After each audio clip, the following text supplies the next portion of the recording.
નમસ્કાર વિદ્યાર્થી મિત્રો, આપ સર્વેની યુટ્યુબ ચેનલ એજ્યુકેશન વિથ મિતેશમાં આપનું હાર્દિક સ્વાગત છે.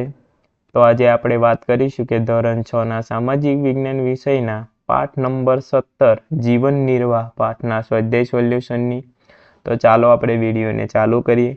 વિડીયોને ચાલુ કરતા પહેલાં તમને એક નમ્ર અપીલ છે કે જો તમને આ વિડીયો પસંદ આવે તો લાઈક કરજો, શેર કરજો અને અમારી આ ચેનલને સબસ્ક્રાઈબ કરજો.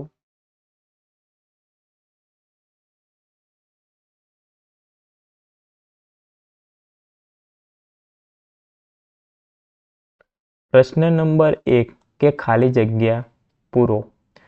પ્રથમ પ્રશ્ન છે કે ગામડામાં મોટે ભાગે સૌ ખાલી જગ્યા કામ સાથે જોડાયેલા હોય છે. તો તેનો સાચો જવાબ આવશે ખેતી. તે ખાલી જગ્યામાં વધુ મળી રહે છે.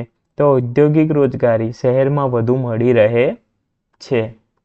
બીજું છે કે નીચેના પ્રશ્નોના ઉત્તરો આપેલ વિકલ્પોમાંથી સાચો વિકલ્પ પસંદ કરી અને આપો. તો પ્રથમ પ્રશ્ન છે કે ગામડામાં લોકો નીચે પૈકી કયું કામ વધારે જોવા મળે છે. તો તેનો સાચો જવાબ આવશે ખેતી, કે ગામડાના લોકો સૌથી વધારે ખેતી કરતા જોવા મળે છે. બીજું છે કે શહેરમાં રોજગારી મેળવવા માટે લોકો ક્યાંથી આવે છે. તો તેનો સાચો જવાબ આવશે કે શહેરમાં રોજગારી મેળવવા માટે પાસેના ગામથી તથા અન્ય રાજ્યોમાંથી આવે છે તથા શહેરથી પણ આવે છે. એટલે કે ઓપ્શન ડી સાચો જવાબ આવશે. ત્રીજું છે કે 1-2 વાક્યોમાં ઉત્તર આપો. તો પ્રથમ પ્રશ્ન છે કે ખેતી કે ખેત મજૂરી કરતા લોકો ક્યાં જોવા મળે છે. તો ખેતી કે ખેત મજૂરી કરતા લોકો મુખ્યત્વે ગામડાઓમાં જોવા મળે છે. બીજું છે કે રોડ ઉપર કયા કયા રોજગારો કરતા વ્યક્તિઓ જોવા મળે છે. તો તેનો સાચો જવાબ આવશે કે શહેરોમાં રોડ ઉપર લારી કે દુકાન પર શાકભાજી વેચનાર, સાયકલના પંચર અને તેની મરમ્મત કરનાર તથા બૂટ પોલિશ કરનાર, સોડા શરબત વેચનાર, કરિયાણું વેચનાર, હેર કટિંગ કરનાર, ગાડીઓના કાચ સાફ કરનાર, સાયકલ પર સફાઈના સાધનો વેચનાર, પીવાનું પાણી વેચનાર વગેરે રોજગારી કરતા વ્યક્તિઓ રોડ ઉપર જોવા મળે છે. બીજું છે કે કેવી વ્યક્તિને રોજગારી મેળવવામાં સરળતા રહે છે. તો તેનો સાચો જવાબ શિક્ષિત અને વિવિધ પ્રકારનું કૌશલ્ય ધરાવતી વ્યક્તિને રોજગારી મેળવવામાં સરળતા રહે છે. પ્રશ્ન નંબર 4 કે ટૂંક નોંધ લખો. તો ગ્રામીણ જીવન નિર્વાહ વિશે આપણે ટૂંક નોંધ લખીશું. તો ગામડાની મોટી સંખ્યાના લોકો ખેતી અને ખેત મજૂરી તથા પશુપાલન કરી જીવન નિર્વાહ કરે છે. ઘણા લોકો દરજી કામ, સુથાર કામ, લુહાર કામ, સોની કામ, ધોબી કામ, માટલા અને ઈંટો બનાવવાનું કામ તથા રિપેરિંગ કામ, માછલા પકડવાનું કામ વગેરે વ્યવસાયો કરી અને ગુજરાન ચલાવે છે. નેક્સ્ટ છે કે ગામડામાં કેટલાક લોકો કરિયાણાની, શાકભાજીની, કાપડ કપડાની, ચા નાસ્તાની, ખાતર અને બિયારણોની વેચાણની વગેરેની દુકાનો ધરાવે છે. ગામડાના કેટલાક ખેત મજૂરો મજૂરી ન કરે ત્યારે નદીમાંથી રેતી અને ખાણમાંથી પથ્થરો ઉપાડવાનું કામ કરીને જીવન નિર્વાહ કરે છે. નેક્સ્ટ છે કે ગામડાની કેટલીક વ્યક્તિઓ શહેરમાં જઈ બાંધકામ મજૂરી કરે તેમજ ટ્રક ડ્રાઇવિંગ તરીકેની નોકરી પણ કરે છે. ગામડાના કેટલાક લોકો નિયમિત રીતે ગામડામાંથી દૂધ, શાકભાજી કે અન્ય સામગ્રી શહેરમાં લઈ જઈને તેનું વેચાણ કરીને જીવન નિર્વાહ કરે છે. બીજું છે કે શહેરી જીવન નિર્વાહ. તો તેનો જવાબ આવશે કે શહેરમાં મોટી સંખ્યામાં લોકો રસ્તાઓ પર કામ કરી તેમજ ફેરિયાઓ તરીકે કામ કરીને જીવન નિર્વાહ કરે છે. નેક્સ્ટ છે કે શહેરના બજારોમાં દુકાનોની અનેક લાઈનો હોય છે. તેમાં દુકાનદારો અને સેલ્સમેનો અને અન્ય કર્મચારીઓ કામ કરીને ગુજરાન ચલાવે છે.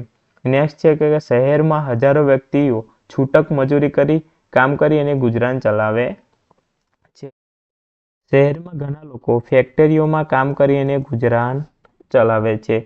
શહેરમાં ઘણા શિક્ષિત લોકો શાળા કોલેજમાં શિક્ષણ આપવાનો વ્યવસાય કરે છે તેમજ નાની મોટી ઓફિસમાં વિવિધ પ્રકારના વ્યવસાય કરી અને જીવન નિર્વાહ કરે છે. શહેરમાં છૂટક રોજગારી ઉપર ટૂંક નોંધ લખો. તો શહેરમાં હજારો લોકો છૂટક મજૂરી કરી કામ કરે છે. કડિયા નાકા પર મજૂરો પોતાના ઓજારો સાથે બેસે છે અને કોન્ટ્રાક્ટરો અહીંયા આવીને તેમને કામ પર લઈ જાય છે. શહેરમાં ઘણા લોકો છૂટક મજૂરો તરીકે ફેક્ટરીઓમાં કામ કરી અને રોજગારી મેળવે છે. શહેરમાં અનેક લોકો ખાનપાનની અનેક પ્રકારની વસ્તુઓ બનાવવાનું મજૂરી કામ કરી અને રોજગારી મેળવે છે, જેવી કે ચોકલેટ, આઈસ્ક્રીમ, સ્વીટ્સ, ફરસાણ વગેરે બનાવવાનું કાર્ય કરે છે. શહેરમાં ઘણી વ્યક્તિઓ પોતાના વ્યવસાયો કરી અને સ્વરોજગારી મેળવે છે. દાખલા તરીકે ભાડું લઈને રિક્ષા ચલાવવી, તેમજ મોટર કાર ચલાવવી, દરજી કામ કરવું, બૂટ પોલિશ કરવું, સાયકલના પંચર તેમજ મરમ્મત કામ કરવું વગેરે જેવા કાર્યો કરે છે. ચોથું છે કે પશુપાલન અને ખેતમજૂરી ઉપર ટૂંક નોંધ લખો. તો ગામડામાં ઓછી જમીન ધરાવતા નાના ખેડૂતો ખેતી સાથે પશુપાલનનો વ્યવસાય તરીકે જીવન નિર્વાહ કરે છે. નાના ખેડૂતો ગાય, ભેંસો જેવા દૂધાળા પશુઓ પાળે છે. તેઓ પશુઓનું દૂધ ગામડાની દૂધ સહકારી મંડળીમાં આપે છે. દૂધના વેચાણમાંથી મળતી આવકમાંથી તેઓ બિનખેતીના 4 મહિના સુધી જીવન જીવી શકે છે. નેક્સ્ટ છે કે આપણા દેશમાં ગ્રામીણ કુટુંબોમાં લગભગ 40 કુટુંબો ખેતમજૂરો છે. તેઓ જમીન વિહોણા છે. તેઓ ખેતમજૂરો તરીકે મોટા ખેડૂતોના ખેતરોમાં વાવણી, નિંદામણ, લણણી, કાપણી જેવા મજૂરી કામો કરે છે.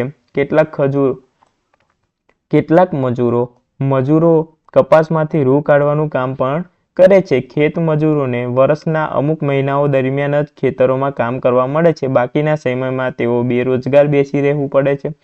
કેટલાક ખેત મજૂરો કામની શોધમાં સ્થળાંતર કરે છે. પ્રશ્ન નંબર 5 જોડકા જોડો.